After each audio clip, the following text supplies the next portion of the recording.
Hey everyone, and welcome to my channel. Today it's again the best time of the year because I am going to discuss with you my TBR for the Magical Readathon Autumn Equinox. So if you haven't seen the announcement video that G posted on Friday, then I will link it down below and you can hear all about this next round of the readathon. Magical Readathon is my favorite readathon of all time. I have participated in so many years, and I am so happy that this is still happening. It is something that makes me so happy. So as a quick reminder, my current character, her name is Lucia Nox. She went to Orilium Academy to go looking for her missing sister. However, she is also a necromancer because she has this idea that probably something very terrible happened to her sister. So she's also preparing to be like magically able to talk to her sister if the worst has come to pass. And truth be told, the worst had come to pass because my previous character, Nora, she did not survive one of the quests. And so that is how we got here. Lucia is now in her second year, so if I finish this semester, then she will have finished her second year in Orilium. So it is exciting, and now we can go into the prompts and see what we have to read so that Lucia can finish this semester. To be fair, I feel like this year I didn't have the best luck with the prompts, or this semester I should say. Usually there is some like really fun ones, and this is not meant as a criticism at all because G really put so much work and effort into this readathon, and the Autumn Equinox has over 30 prompts, so obviously not all of them can be like super exciting. So sometimes, you know, depending on the calling you're going for, you have more luck or less luck. And I feel like this time around, it just, you know, it had to happen at some point. And 5 out of my 8 prompts that I need are stuff on the cover.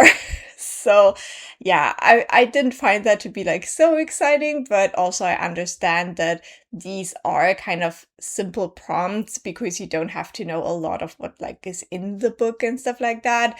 And you can't play a fun game for like each and every prompt, obviously. So as I said, this is not meant as a criticism.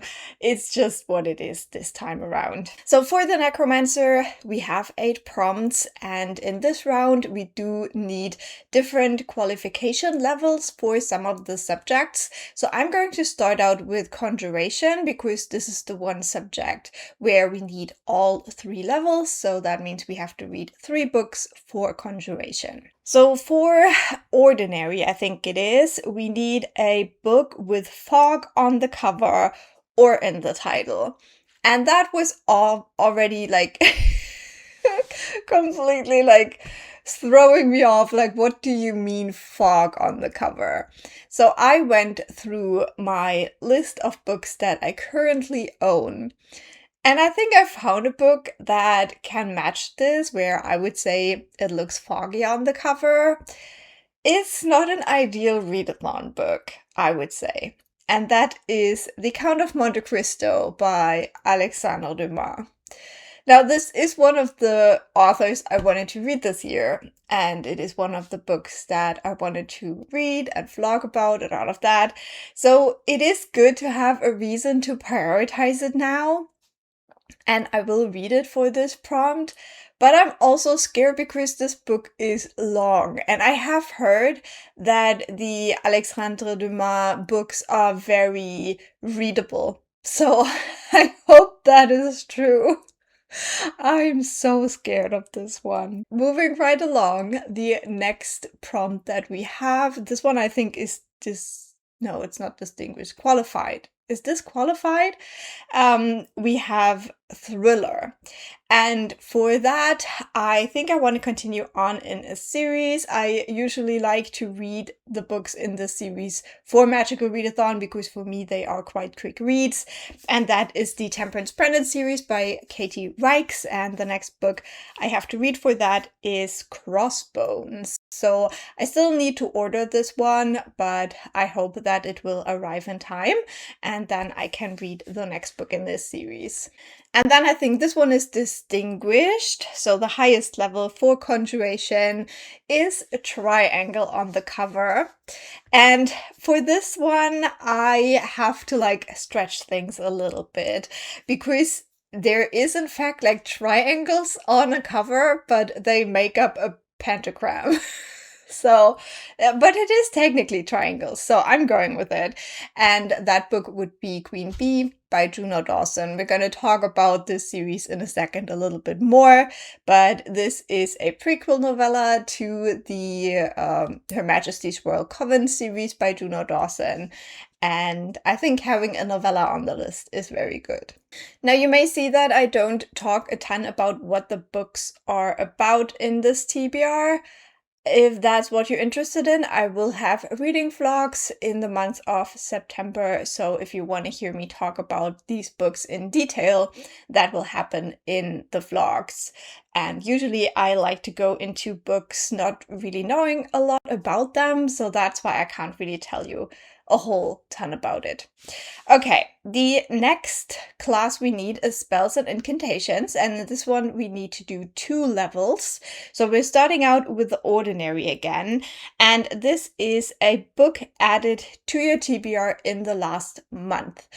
Now, this is a little bit difficult because G said you can do either August as the last month before September, or you can do July as the last month before you plan your TBR.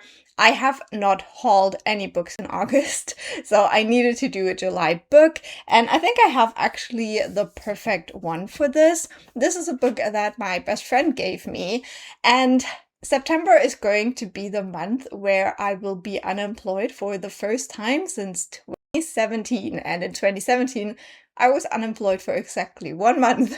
So this is going to be an interesting experience. It's already, kicking my ass a little bit because of all the negative stereotypes we learn about being unemployed. And my best friend gave me this German book called Sozialschmarotzerin. And apparently this is a kind of social media content creator person who is doing content on how she became unemployed and how a lot of the negative stereotypes about this are just very wrong. So yeah, I'm intrigued to read this book. It is also quite small, so that's perfect for the readathon. And I hauled this at the beginning of July, so it would also be a very quick turnover for this book.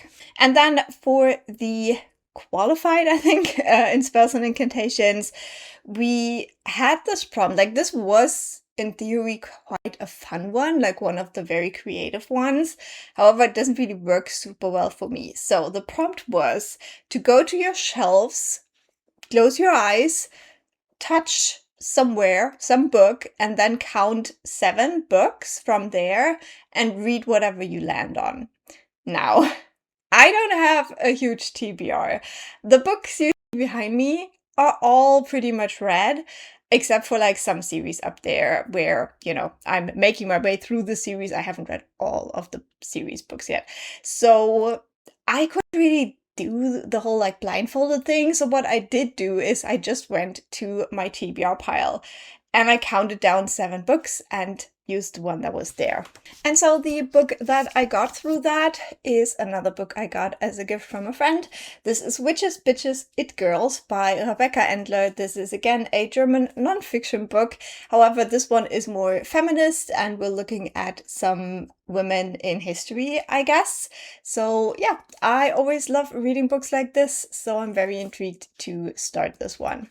And now we have 3 more classes we need to take where we only need the ordinary in. The first one would be animal studies, and the prompt for that was antlers or horns on the cover or in the title. Now, the thing is, when I heard that prompt, I was freaking out, but it turns out I actually have 3 options for this one from the series I want to read this year. So the one I'm going for officially is Human Rights by Juno Dawson. This is the 3rd book in the series. Again, I will talk about that series in a second a little bit more. This one has like the goat on the cover, so we definitely have horns. However, I have 2 other options. We would also have The Tyranny of Faith, which is the 2nd book in the Empire of the Wolf trilogy, I think it's called, by Richard Swan. I just started the 1st book, so reading the 2nd book next month would be perfect. And then I also still have Helm of Midnight to read, which also has the helmet with the horns on the cover. So for some reason, this random ass prompt would have worked so well for me, but I can only use it once. So, as I said, we're going to count Human Rights for this. Then we have a Restoration, and this one I struggled with a lot, and that was a heart on the cover or in the title. Now, I don't read romance books usually, so that already took out like most of the options that my library would have offered for heart in the title. I have one book that I definitely want to read this year that has heart in the title, and that is My Heart is a Chainsaw by Stephen Graham Jones. However, I do want to read that as an audiobook, and I do have to be realistic with like the hours of audiobook I can put in a month, and that would just not work because I already had too many audiobooks on the list. So with this one, this is kind of a cop-out, but you know, if I really read The Count of Monte Cristo in that month, I need to cut myself some slack here. And I was really hoping I could like add in a manga or a graphic novel, but yeah, I could actually wait. Now I'm talking about it. I could reread the first Heartstopper for this. But I don't want to do that right now because like I don't even own volumes 4, 5, and 6 yet. I do want to wish for them for Christmas though. Whatever.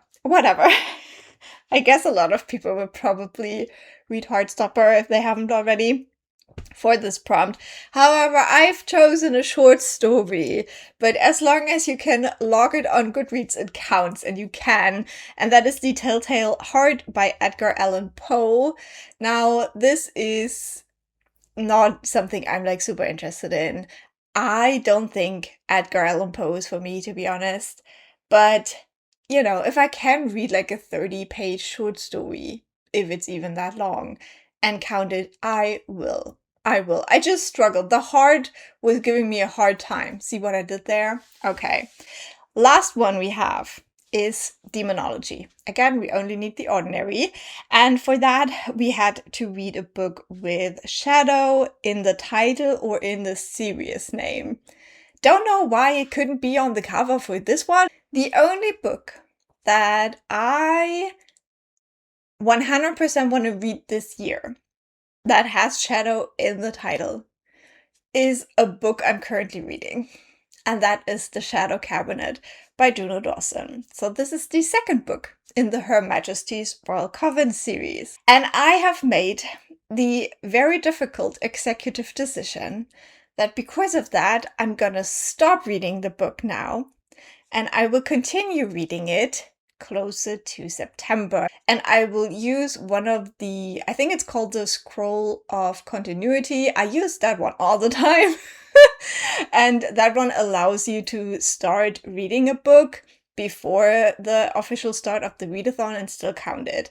So I have stopped for now reading Shadow Cabinet so I can count it. Now I can talk about Her Majesty's Royal Coven a minute. So this is a series by Juno Dawson where we follow a coven of witches in Britain, and they have this prophecy about this child that will somehow bring about the end of all witches. And at the beginning of the 1st book, it seems that this child has been found.